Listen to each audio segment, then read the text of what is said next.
to navigate politics at work.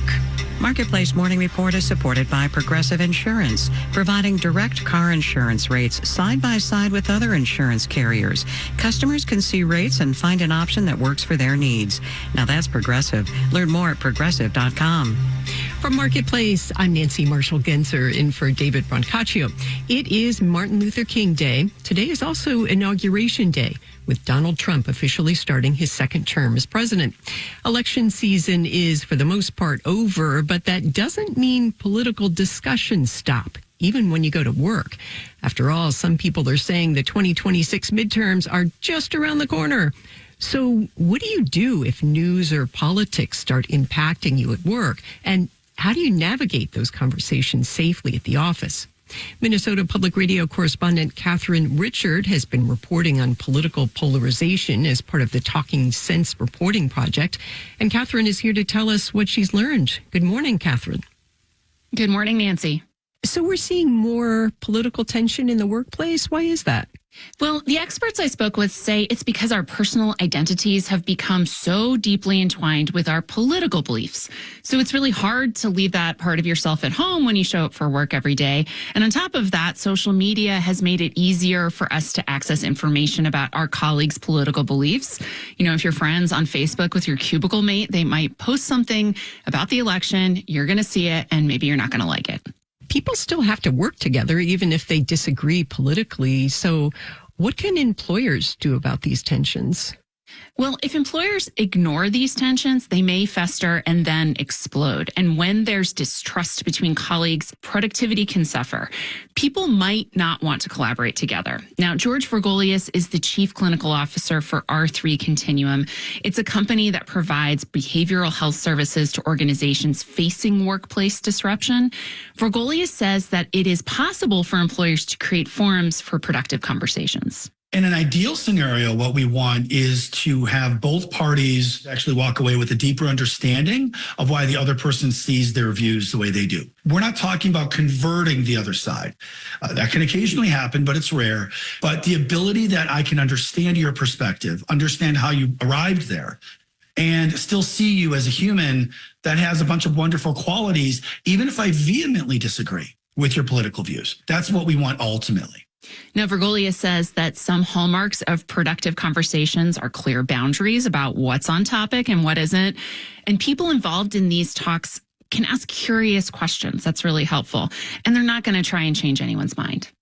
Well, that's all well and good, Catherine, but what if employees do cross those boundaries and they're not respectful? Does human resources need to get involved? Yes, there's definitely a role for HR in these situations. I spoke with Tara Turk-Haynes. She's founder of Equity Activations. So if you're working with someone who has these extreme political beliefs and they're spewing them to you in a way that actually doesn't have anything to do with work, and it goes against your policies of, you know, treating people with respect, or if it's derogatory, that's when you go to HR. But Turk-Haynes stresses that there are ways to make sure it never actually gets to that point. You know, it's key for employee handbooks to have clear guidance around what's okay to talk about and what isn't okay to talk about at work. And she added that better training for managers to get out in front of these conflicts before they explode is also really important. Minnesota Public Radio correspondent Catherine Richard, thanks. You're welcome. U.S. markets are closed today in observance of Martin Luther King Day. They reopen tomorrow at 9:30 a.m. Wall Street time. There's a lot going on in the global economy, even on a holiday when markets are closed. Listen later to my colleague Kai Risdahl for today's developments, including the inauguration. Hear it live on many public radio stations at marketplace.org or wherever you get your podcasts.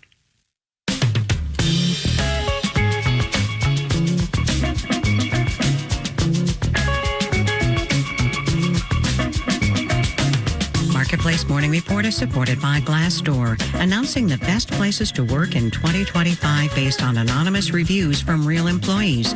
Learn who's leading the way in workplace culture and employee satisfaction, and see who's hiring at Glassdoor.com. And by Clear Channel Outdoor, an out-of-home billboard company that offers data-driven advertising solutions for businesses big and small. Billboardsforbusiness.com. As fires continue to burn in Los Angeles, many people are going online to find ways to support those who have been temporarily or permanently displaced by the disaster. But as we've seen in the aftermath of recent hurricanes and floods, bad actors are spreading misinformation and financial scams. On our sister program, Marketplace Tech, my colleague Kimberly Adams spoke with Steve Grobman, Chief Technology Officer at the cybersecurity firm McAfee, to learn more. Here's Steve.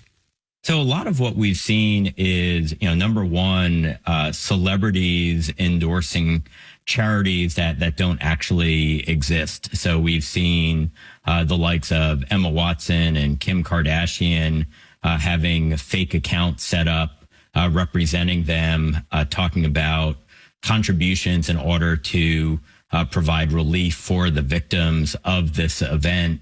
And in both cases, those were just completely fake. We've also seen the use of generative AI to misrepresent what's actually happening. Some of the most viral pictures that we've seen in this case are things like the Hollywood sign being engulfed in flames. Are you seeing most of this misinformation, the deep fakes, being used just to extort money out of people or to push particular narratives and stories about the fires? It's both.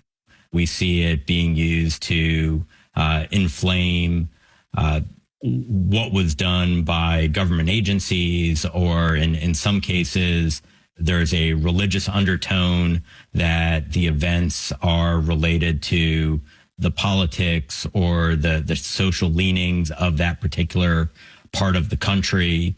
And unfortunately, we see all of the misinformationists behind this using every tool available to them.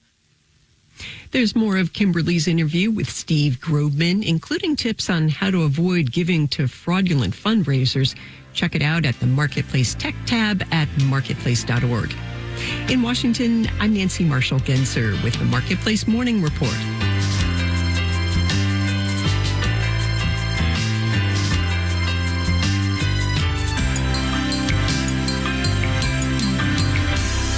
From 8 p.m., American Public Media.